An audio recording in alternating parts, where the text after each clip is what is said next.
What does it take to persuade people? 2,300 years ago, Aristotle wrote the single most important work on persuasion, Rhetoric. Rhetoric, according to Aristotle, is the art of seeing the available means of persuasion. It is the art of effective speaking or writing. And today, we apply it to any form of communication. A rhetoric should be carefully calibrated to the situation in which the speaker and the audience interact with each other. So as you start analyzing a text, you can start with the rhetorical situation. When we talk about rhetorical situations, we are asking ourselves, where does this exchange between the author and the audience take place? Why does it take place? When does it take place? Is it in private or is it out in public? Is this situation pleasant and open or hostile and closed? In what ways is the author adjusting her message to this situation? Only by considering a text in context can we really understand how the speaker and the audience are interacting with each other. Lloyd F. Bitzer defines a rhetorical situation as a natural context of persons, events, objects, relations, and exigence which strongly invites an utterance, in many instances necessary to the completion of the situational activity. So on a more basic level, Bitzer is describing the circumstances in which a person communicates. It can also be described as a speech that occurs in response to a problem or the context of a rhetorical act. Speakers and writers who use rhetoric are called rhetors, and they enter a context to shape an effective message that can resolve an exigence and reach an intended audience. According to Bitzer, there are three parts to a rhetorical situation. Three constituents, namely the exigence, the audience, and the constraints. First, the exigence. The exigence is the problem that needs to be addressed. It is the event or occurrence that invites rhetorical discourse. It is the call for change that prompts such speeches to be manifested. All rhetorical situations originate with an exigence. The exigence is that which begins the cycle of rhetorical discourse. It is an imperfection marked by urgency, a defect, an obstacle, something wanting to be done, a thing that is other than it should be, and it is amounted to an imperative stimulus. Therefore, it demands a solution or a positive modification that requires discourse or can be assisted by discourse. Although some exigence may be relative or subjective. What's seen as an exigence or a problem to one person may not be a problem to another. For example, certain political problems like immigration. Some believe that illegal immigration isn't a problem, while others believe that it is a big problem. Second, audience. According to Bitzer, the audience are the people that can be influenced. For Bitzer, rhetoric is always persuasive, so a persuadable audience is important. They can be any people, real or imagined, historical or contemporary. These are the people designated by the rhetor as the listeners or the readers of their text or rhetoric. These consist of people who can be influenced by discourse. They are capable of change and influence, usually to address an exigence or the exigence. An audience cannot be a true audience if they're going to be against the rhetor no matter what they say. For example, people who hate on politicians so intensely will never like or be persuaded in anything they say, even if they normally agree with the idea. And so that is the audience for you. Third, constraints. Constraints are the factors that have the power to constrain decision and action needed to modify the exigence. The verbal responses to demands imposed by these situations are clearly as functional and as necessary as the physical responses. These are the obstacles that impede or influence the advocate's ability to execute the exigency successfully. constraints that influence actions and decisions needed to modify the exigence. They are artistic proofs defined by Aristotle as ethos, pathos, and logos. And inartistic proofs, which are things that the rhetorian cannot control. For example, beliefs, attitude, documents, facts, traditions, images, interests, motives, and the like. So, for example of a rhetorical situation which consists of the three constituents that I have mentioned. Let's take a look on Annalise Keating's closing statement in the show How to Get Away with Murder. As an arbiter of the law with whole knowledge of historical jurisprudence in this country, race must always be considered a variable. You have precious time, Miss Keating. I suggest that you don't waste it by making arguments you've already made. These are not my words, Justice Strickland. They're yours. You wrote them in your 1985 ruling in Bryant v. Topeka, an equal protection case dealing with a state housing lottery program.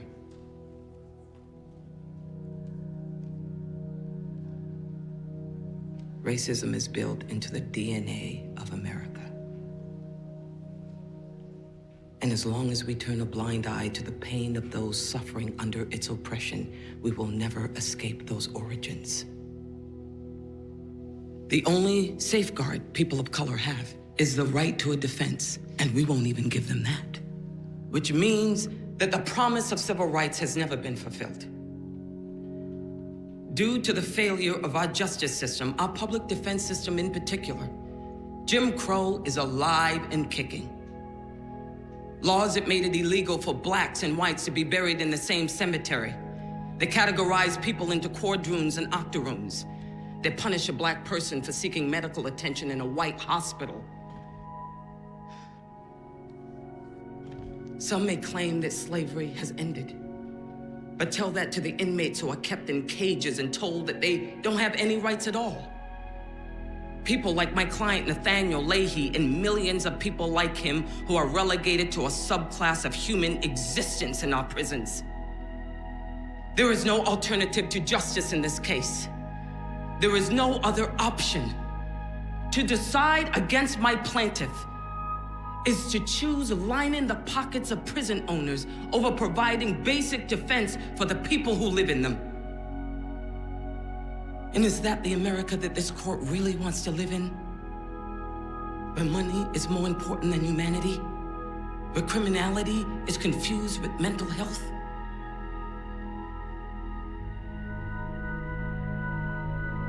The Sixth Amendment was ratified in 1791.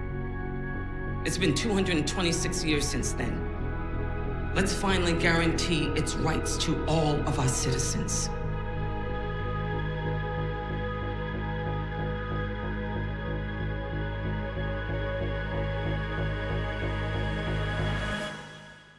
Chills. Literal chills. So the exigence in the video is Annalise Keating needing to explain how Jim Crow lives on through the lack of civil rights afforded to the inmates and African American citizens, especially within the justice system. The audience are the people listening to Annalise arguing in front of the Supreme Court.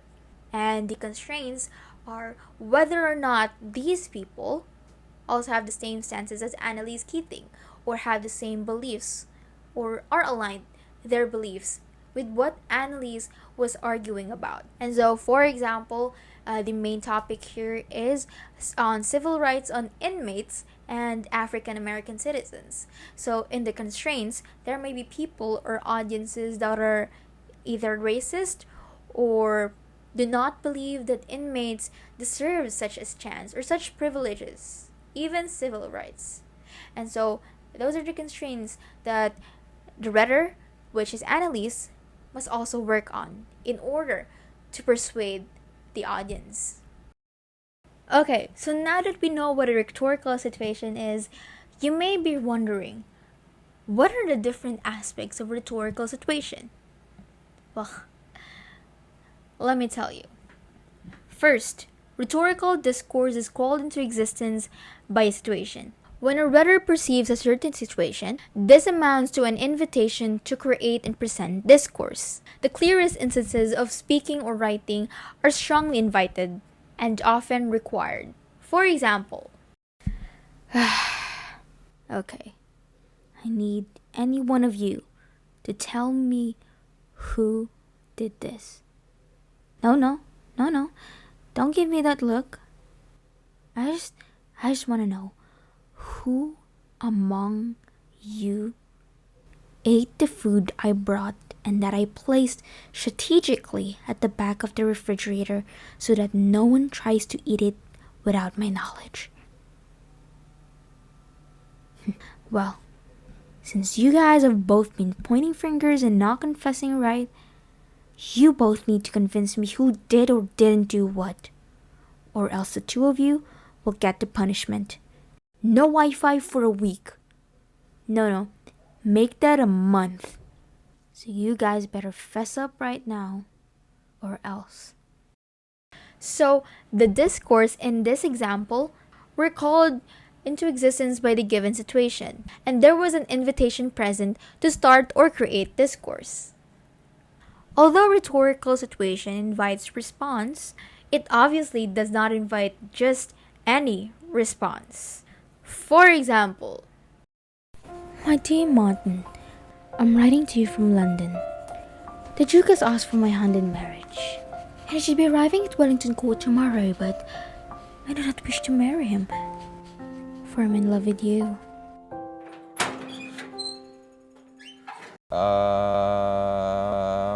Bro, help me. What is she even talking about? I literally just asked her how her day was. A rhetorical discourse almost all the time is crafted in response to an existing situation or to respond to a set of circumstances. Thus, the second characteristic of a rhetorical situation is that it invites a response that fits the situation. A fitting response. 3. If it makes sense to say that a situation invites a fitting response, then the situation must somehow prescribe the response that fits. To say that a rhetorical response fits a situation is to say that it meets the requirements established by the situation. It is when there is a convergence between the exigence, the audience, and the constraints. For example, Leslie Knope, closing statement. I'm very angry. I'm angry that Bobby Newport would hold this town hostage and threaten to leave if you don't give him what he wants. It's despicable. Corporations are not allowed to dictate what a city needs. That power belongs to the people. Bobby Newport and his daddy would like you to think it belongs to them. I love this town. And when you love something, you don't threaten it. You don't punish it. You fight for it. You take care of it. You put it first. As your city councilor, I will make sure that no one takes advantage of Pawnee. If I seem too passionate, it's because I care. If I come on strong, it's because I feel strongly. And if I push too hard, it's because things aren't moving fast enough. This is my home. You are my family. And I promise you, I'm not going anywhere. Holy Leslie, that was awesome. a situation which is clear and strong dictates the purpose, the matter, the theme, and style of the response. What is evidence on this situation is the power of situation to constrain a fitting response. One might say metaphorically that every situation prescribes its fitting response, but the reader may or may not read the prescription accurately. Number 4 aspect. The exigence and the complex of persons, objects, events, and relations which generate rhetorical discourse are located in reality, are objective and publicly observable historical facts in the world that we experience, and are therefore available for scrutiny by an observer or a critic who attends to them. To say the situation is objective, publicly observable, And historic means that it is real and genuine, that our critical examination will certify its existence. And to the fifth aspect, rhetorical situations exhibit structures which are simple or complex and more or less organized. A situation structure is simple when there are relatively few elements which must be made to interact. There is a clear and easy relationship among utterances, audience, constraints, and exigence. Furthermore, a situation, whether simple or complex, will be highly structured or loosely structured. It is highly structured when all of its elements are located and readied for the task to be performed. Meanwhile, when it is loosely structured, all of its elements are not located and ready to be performed. As a loyal Pawnean, I've always been proud of this town. And sorry, my cards got out of order here when they fell. Together we can defeat obese children. I'm sure that was something positive originally. I'm sorry. Okay, this is just a disaster, isn't it? This is the worst political event ever in history. Well, I can assure you people in the bleachers that if you follow my campaign, it will be interesting. Okay, now that we've tackled the 6 different aspects of a rhetorical situation, one might ask, which issues that we encounter today warrants a rhetorical discourse? Well, as for me, hello, so I'm back after thinking how I would be answering the last and final question. So I believe that there are lots of issues that warrant rhetorical discourses. And as individuals and members of the larger public, we face many kinds of practical and moral issues that demand decisions or judgments. This year, the country has been riddled with political controversies concerning the welfare of the citizens and the safeguarding of our human rights. Many have changed even amidst the pandemic, wherein we are deprived of lots of things. And it didn't help that we even had to fight for our basic human rights and freedoms as well. One of the issues that we have today is a National Task Force to End Local Communist Armed Conflicts, or the NTF-LCAC, petition in which the sectoral youth organizations called a plain and brazen red tagging and an illegal act of silencing opposition to the government. So as freedom-loving youth, students, concerned individuals and organizations, and advocates of the rights and futures of young Filipinos, I think one should call on the discourse regarding the cancellation case filed by the NTF-LCAC against the Kabataan Party List, which is the first, sole, and only youth representative in the Congress. The Filipino youth comprise nearly a third of the country's population and the majority of the voters, making them a decisive voice in political system where they are direly underrepresented. So despite many attempts of the tyrannical regime to limit the participation of young people in socio-civic affairs, they have persisted to prove that they deserve the title Pag-asa ng Bayan, even amid the pandemic and calamities. Kabataan chapters and youth organizations conducted various donation drives, supplemental learning sessions, community kitchens, pantries, and other ways to provide relief to our fellow Filipinos. Currently, they are working on legislative measures for student aid, economic relief, academic freedom, and safe reopening of schools. And it continues its consultations and dialogues with youth organizations, student councils and publications, Sangguniang Kabataan officials, and many others to forward campaigns relevant to the youth agenda. So I believe that COMELEC should dismiss the cancellation case, and for the youth to be aware that genuine party lists are targets of state attacks, and fake party lists operated and funded through taxpayer money by President Duterte's NTF-LCAC are aiming to infiltrate the legislative branch of the government and amplify their relentless red tagging campaign. Because the state fears critical and proactive youth, it seeks to narrow the available democratic spaces for young people and other marginalized sectors by discrediting them through red tagging. The trumped-up case is the most recent attempt to harass Filipino youth who forward progressive policies, even if it means banging heads with people in power. And so, through rhetorical discourse, we may be able to challenge the COMELEC commissioners to reject political pressure and do the right thing. Junk the case against Kabataan and take the action against state-backed fake party lists. And so that is all for today. I hope you were informed by my video, and I hope you enjoyed the discourse that I am also presenting regarding rhetorical situations. Thank you and have a good day.